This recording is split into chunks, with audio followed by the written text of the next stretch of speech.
I have been learning C++ for over 2 years now, and I have gone from literally knowing nothing to simple console programs, making my own engines, and even working on Sea of Thieves. This is 2 years of C++.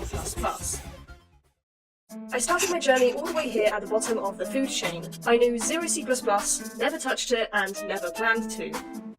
But plans changed, because I applied to university, and turns out I now had to learn it. Make a game, make another game, and then low-level programming. Wait, let's slow down a little. I started by attending lectures that taught me C++. Let's just say this was really boring and I was not getting anywhere with it. So I decided to go home and practice what was taught in those lectures. It was really simple things at first, like outputting text to the console or checking file input. But I was actually doing it. I was technically programming in C++. I did this for a few months, but it got to a point where I wasn't going anywhere. I already knew the ins and outs of writing texts or trying different algorithms. Thankfully, in time came a new semester where I would now have to make a game with C++. Now, my small brain at the time didn't comprehend how this would work. You see, I thought you needed game engines to make games. But turns out there is other solutions like frameworks.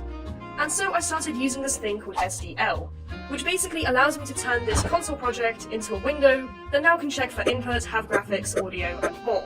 At the end of the semester, I had created a simple Pac-Man clone, but I learned new things like how to make a text-level editor, how to save high scores, create different AIs, pathfinding, etc.